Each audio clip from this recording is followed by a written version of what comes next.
fasting. So 4,000 years ago, biblical fasting has been practiced for abstaining from food for spiritual purposes. If you use your routine from every day na nasanay po tayo, there will be a 3 square of meals per day, excluded pa doon yung mga snacks natin. So, going food as a spiritual practice may sound so strange for us. But fasting was very common in a religious practice when the Bible was written. So, fasting might nowadays, the word fasting is a very sensational in today's era. So, when we heard the word fasting from other people, they're doing this for their personal purposes, for them to lose weight, for them for the good health. So, ganun sa kanila in this present day. So, when Jesus Christ was here in the earth, it's very weird for them. When a person is when a religious person, we're not doing a fast. So, let's define what is fasting. So, what does the Bible say about fasting? But let us remember, a fasting is just only a fast. It's an external practice. Without prayer, it's nothing. It's an empty. So wala po siyang kabuluhan kung gagawin lang po natin siya for ourselves, to delight ourselves. It's just only a fast. Nothing. It's empty. But what does the Bible say about fasting? So, in Isaiah 58 verses 6 to 8, this is what God said about fasting. So it is not the kind of fasting I have chosen to loose the chain of injustice and untie the cords of the yoke, to see the oppressed free and break every yoke. It is not to share your food with the hungry and to provide poor wanderer with shelter. When you see naked, to clothe them, and not to turn away your own flesh and blood. Then your light will break forth like the dawn, and your healing will quickly appear. Then your righteousness will go before you, and the glory of the Lord will be your rear guard. So, bakit ganito na lamang yung statement ng Panginoon when it regards to fasting? So, these are the words from God to His people when they're doing this kind of religious routines. So, fasting is called participating in religious rituals. But then, those people who are participating in this kind of religious rituals, they will be ignoring the people who have been surrounded with them. They're oppressing people around them, and they are also ignoring people who are being oppressed. And God says to them that this is not been called to you to do. So it is very clear, no? Hindi yung gusto hindi ganon ang gusto ng Panginoon when they do the fast. So this is not what the devotion looks like for me. It's like an empty religious rituals disconnected from the care of the people and the oppressed in the world. So if you notice the word of God, He is directing to the people of the Israel. So what kind of a fasting that they're doing? So if you read, kung familiar po, if you read the book of David, the hymn of David and the book of Psalms, we will notice that the Israelite is suffer from the oppression, from poverty, from famine, because of the leaders and the hypocrites inside the Israel. Kaya ganun na lang yung statement ng Panginoon that she's questioning all those people that they're doing their fast. So the people, those people who are the leaders, they're having some fast, but this consider as an disconnected themselves to the people that been surrounded with them, that they've been neglecting. So God calls us merely to go through religious routines, but to show also the justice and mercy in those in need. So because there is a massive hungerness, there is a massive slavery, and there is also an oppression inside Israel. So how do we reflect this in our present life? So remember when Jesus Christ has been dwelling for the people on the earth, there are 2 commandments that He gave to us for the people, for the Israelites. So remember the Mark chapter 12 verse 30 and 31. Na-remember niyo po yun? So love the Lord with all your heart and with all your soul and with all your mind and with all your strength. But then He gave the second commandment. This is to love your neighbor as yourself. There's no commandment greater than this. So ano yung sense ng pagpapast ng isang tao knowing that you are neglecting all the people that been surrounded by you and that God giving this commandment to you to love your neighbor. So how would you show your love to your neighbors and to your brothers and sisters? So there are two types of fasting po. From Webster Dictionary, it has been defined that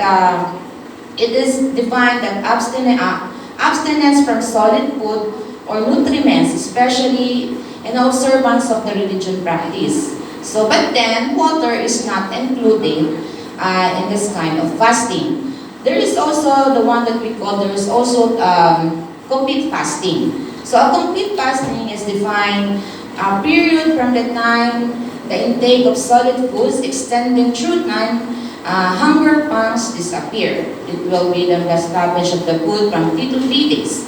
So it then ending when hunger pangs return from several days later in a case-to-case basis. So it was if you do some fast 2 to 3 days after that, our brain will give you a signal that after 2 to 3 days that you need some food, or some other time it will just only case-to-case basis. It depends on our body on how to tolerate without the food. So the example of this is about Jesus Christ. So remember Matthew chapter 4 verse 2, it's about that he fasted for 40 days. So after fasting for 40 days and 40 nights, he was hungry. It's pointing out about Jesus. The tempter came to him and said, "If you are the Son of God, tell the stone to turn into bread." So he's been dictated by the Satan. Then Jesus answered it. "It is written that man shall not on the bread alone, but on every word that comes from the mouth of God." So Jesus was so hungry for 40 days and 40 nights. So napakatalino po ng kalaban ni Satan, no? Because he know where to attack Jesus Christ. Because Jesus Christ is in the form of the flesh, and in the form of a flesh, so he know where was to attack Jesus. So the devil approached Jesus for the first 3 temptations. So he asked Jesus to use his divine power to turn the stone into bread. But Jesus uses the scripture to refute the devil. So Satan chose a specific time to tempt Jesus Christ that he could not resist the human strength. So hinahanap niya yung alam ni Satan kung saan yung weakness. But then nagkamali siya. That is to make the stone into bread. But Jesus would be humble himself and rely completely upon the Spirit. So, alam ng Satan, you are in the flesh, you are in this blood, you are in this blood, so I know where to attack you, and he's using the food. So, experiment shows that human willpower is resource when depletes due to fatigue and hungerness. So the return of the fast signal the body needs to take solid food. Remember the starvation that will be only set. It will be set after the period, not before. So sinasabi nila, this is from the experimentation based on a human being. So 2 to 3 days, babalik daw yung babalik daw yung gutom natin. There will be a signal that our body needs food to intake. Pero kung hindi ka pa nagpapas at ginugutom ka na, abay, iba na po yun. Kaaway na pong umaatake sa atin para hindi po natin gawin yung bagay na to, na religious practice to fast. So, okay, the human body tolerates the absence of the following, the essential in the limited time. So, our body can tolerate from air, we can, as they said, I don't know from myself, or from sciences, they said that the body can resist air from 2 to 3 minutes. Hindi daw natin, we can say no na deprive ourselves from air from 2 to 3 minutes. We can also deprive ourselves into water from 5 to 7 days, and then sleep 10 days, and then food 60 to 100 days. So, food pa lang 60 to 100 days, baka mahimatay na tayo at mag-hypoglycemia na tayo dyan. So, God's chosen fast. And there an important aspect to consider in God's chosen fast is giving God all the glory. So, ginagawa natin to for us to intensify our connection with God with the absence of food. Because let us consider, when we do our prayer together with the fast, kapag nag-distract po tayo, our enemy is using the food. So that's why we have to do fasting. So during our fast, we set aside our specific time to worship and seek God and prayer. So ganun ang aspect when we do fasting. So Isaiah 58:13. Isaiah 58:13, giving glory to giving all God the glory.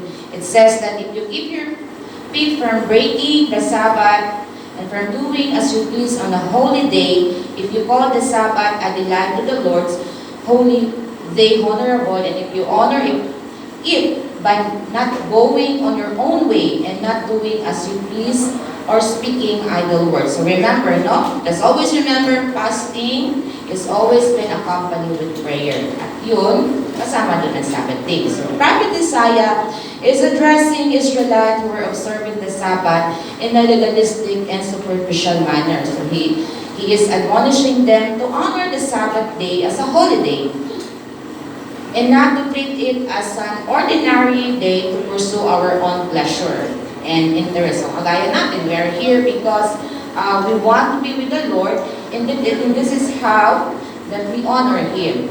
So, and pursuing our own happiness on a Sabbath day or the day that for the Lord that we spend, it requires discipline. Totoo naman talaga. We need a self-discipline. Instead na itong oras, naisip natin na instead I'll go ahead to the church, may nag-invite sa atin. So we have to discipline ourselves because this day is for the Lord. You may have to deny yourself of something that you might like to do. If you choose to delight yourself into the Lord, you will not permit yourself and treat this day as an ordinary day. And routine and recreation can be done in some other time. So, gano'n naman talaga, di ba? If we prepare ourselves, like for example, this is a Friday, we prepare ourselves for the Lord. So, ano bang una-una natin ginagawa? We think of God, we prepare ourselves, we dress ourselves, because that's the way that to glorify our God. So, in Zechariah chapter 7, verse 5, another way to giving all the glory to God, and our ritual practice and fasting, it says, all the people of the land and the priests, when you fast and more in the 5th month, in the 7th month, for all this 70 year it was for me that you fast. So this is a question of God about obedience is better than ritual. Because judging in this context, it seems that people, itong sa Zechariah chapter 7 and 5, the people are doing fast. It's not for to glory to God. So God is addressing them. You are doing your fast and this is not for me. You do the fast because you are commemorating the fall down of Jerusalem and also the fall down of your leaders. So it seems that people has been fasting as a symbol of repentance and grieve over the fall of Jerusalem. So, kung babasahin po ninyo ito from verse 3 in the chapter 7 of Zechariah, they tell us that they are weeping and fasting and abstaining in the 5th month, and then the verse 5 nito, it tells that they fast and more in the 5th and the 7th month. So, as we scan the history of Israel at the time, we learn that the 7th day of the 5th month that the Jerusalem was destroyed by the Babylonians. So yun yung kumbaga, they do this fast and certain for them that they're trying to look back for the fall down of the Jerusalem. So it was also in the 7th month that Gedaliah, the governor of Jerusalem, was assassinated. So all of that account you can read po in the 2nd Kings and also in the Jeremiah. So it seems the people of God at that time, they're doing this practice. They do the fast and they're doing the fast. They are incorporating fasting and mourning in the fall of Jerusalem and also their leader. For 70 years, they mourn and they fast. And that's why God is questioning them. This is not for me. You are doing this practice not to glorify me, but also to satisfy yourself. So God's word to Zechariah rebuked the people, and then for what they are doing, they're indulging themselves, they're having some self-pity, instead that genuinely they will seek the God into their lives. So, again, from Matthew chapter 6, verses 6 to 18, another way for giving glory to God. Jesus point out, kung mababasa po, if you can see in the screen, please pakibasa po. So we can relate on this. So Jesus point out, not doing right things for the wrong reason. Okay, those who practice fasting, this is about the people is doing fasting. They want to know the people that been surrounded by them. They want them na they are being noticed na nagpa-fast sila. So Jesus tell them, this is na if you do the fast, make it sure they're making sure that everyone is blooming and wash their face in their fasting days. And then Jesus tell to his followers, to wash your face and groom yourself when you fast. There is no reason for you to advertise yourself and then to tell people that you're fasting. Let the God know and God will make the returns for you as a reward. So ganun ang sinabi ni-remind ni Jesus Christ doon sa mga tao na, yeah, you're doing fast and you want to advertise it. So what is the sense? Instead na, this is not giving glory to God. So okay, another importance of fasting is for the deliverance. Another aspect is for the deliverance. So, losing in bonds of wickedness, undoing heavy burdens, letting the oppressed go free, and then breaking every yoke. And then also for the revival and restoration. This is the sharing of bread with the hungry, giving shelter to the poor, and then clothing the naked. So ito yung sinasabi kanina sa Isaiah, why does God is questioning the people Israel that you are doing the fast and nothing because you are neglecting the people inside the Israel. And so what is the benefits that is derived from fasting and prayer? Of course, our spiritual life. It renew and delight to the Lord. Renew and delight to the Lord, it doesn't mean that you delight to the Lord because of the blessings that we receive from Him. It's because He is the Lord, that's why we have to delight our God. It develops also our closer partnership with the Lord. So with fasting and prayer, it develops our personal relationship with God because during our fast and prayer, there's no any obstruction for us to intensify our prayer with Him. So how about psychological? So what is the benefits of prayer and fasting and psychological? Satisfaction of our soul and security, guidance and receive enlightenment. So from Isaiah chapter 58 from 11 and 12, the Lord will guide you always and He will satisfy your needs. So this one it applies in our lives, saying that the Lord is our true leader. Okay, in this earth, materials have been surrounded with us. We may feel that it can satisfy us, but remember, these things that only satisfy us for a little moment, and then we will become hungry again. That is the sense of that. So, and if we are with the Lord, for Him we will satisfy ourselves. Nothing that we will not feel hungry from that moment because we are with Him. So let us remember that the Lord is our true leader and He is the only one who can give us satisfaction, not the materials that are surrounded with us. So another benefits is that boldness to stand for righteousness and inner healing. So then your life will, as Isaiah 58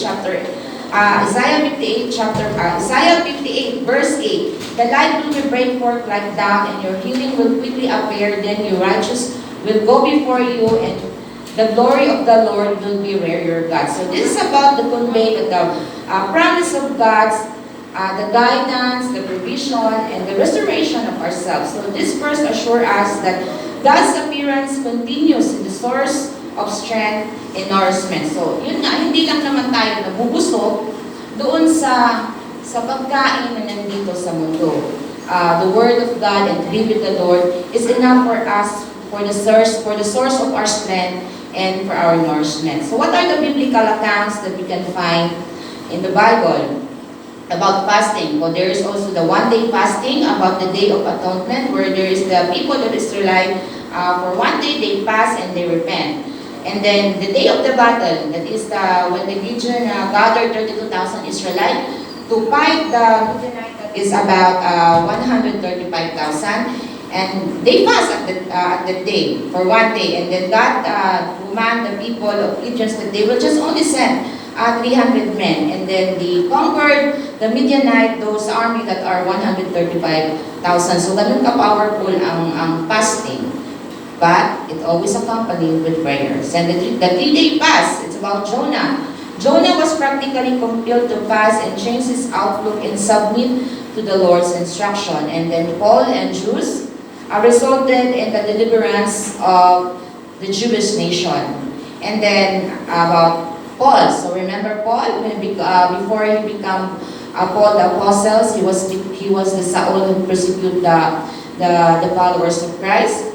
What he do is he fasted for 3 days and he lost his eyesight, and then he didn't eat or drink for 3 days, and immediately something like scale fell down in his eyes, and he regained his sight and he was baptized and became the followers of Christ, and then he became the multiplier of the Christian.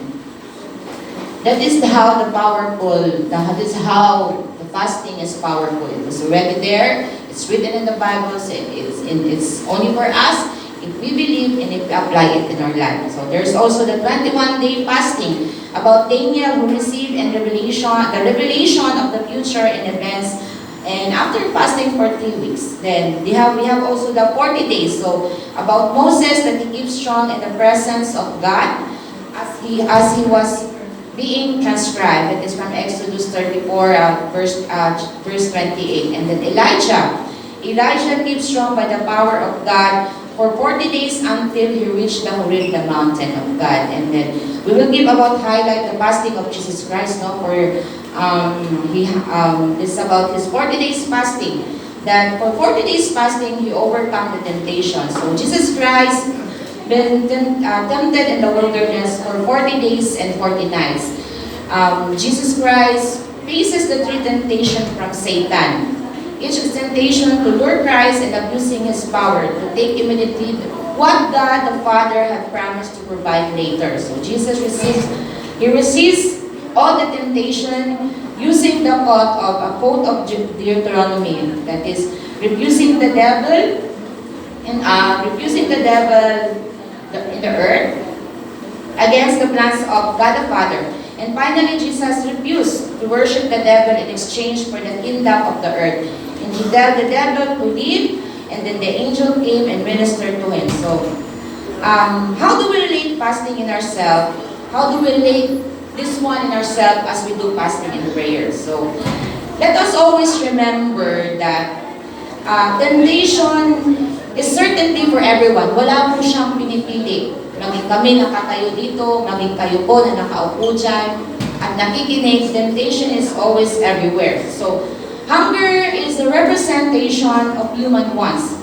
While we are in the midst of fasting and prayer, and in praying, let us remember that enemy used the food in order for us to hinder our objective, to intensify our greatness relationship with God in time that we do our prayer and fasting. So, in the New Testament, teaching and praying and fasting, what are the teaching of praying and fasting in the Old Testament? So, it teaches us the proper attitude and humility. So, remember the verse from the Matthew chapter 6 and Matthew chapter 16 to 18. So, ayun na nga. Sinasabi doon that when you fast, do not look sober. When you fast, don't let anyone that witness you that you are been fasting. Let it be. Just be with yourself. Just do the fast. Because it doesn't important that people surround you, that they will notice that you're making your fast. It is important that God see us, and that later on, He will be the one to give us reward, not the people that surround us. So that is the most important thing. Stay proper in our attitude. Just be that it flows how you make your fast. So there's no need for you to advertise that everyone know that you are fasting. So, fast while the bridegroom is away. At this verse from Mark chapter 2 verse 18 to 20, Jesus has been questioned at that time and also he has been questioned and he has been criticized at the time. Because the Pharisees and John the Baptist, the disciple, they're doing the fast. So there have been questioned why your disciple, Jesus Christ, why your disciple is not doing fast? Why the Pharisees and the followers of John the Baptist, they're doing their fast? So At the time, the followers of John was doing the regular fasting and mourning in order for them to repent the sins of the nation. And at that time also, John was in the prison. So they have been petitioning God to secure the release of John.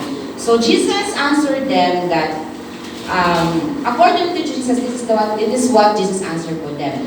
It is an appropriate to mourn in the presence of Messiah, because He is the Messiah, and the disciples together with Him, they're doing their ministry in the earth, so there's no need for them to fast.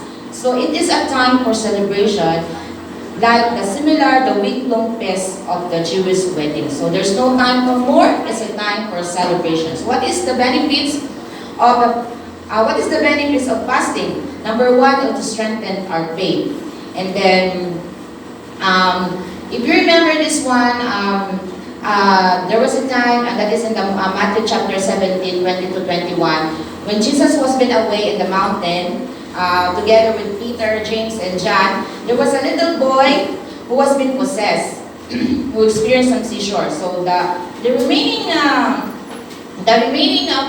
disciples of Jesus Christ, they cannot heal it. So this is the part of a lesson that the potency of our genuine faith. It is in giving this reminder that Jesus Christ mentioned the tiny mustard seed as a metaphor of living active faith. Even with a small amount of our faith, Jesus said they may be able to move the mountain, and it will do so. With a sliver of faith in His power and authority, nothing will be impossible. So, ang nangyari doon, kaya hindi nila napagaling yung batang yun, is because his disciple is been faithless. So prayer and fasting is our expression of faith. It is wrong for the Christian to it would never be wrong for the Christian to pray and even fast when they're trying to accomplish something with God. So it's also part of the preparation.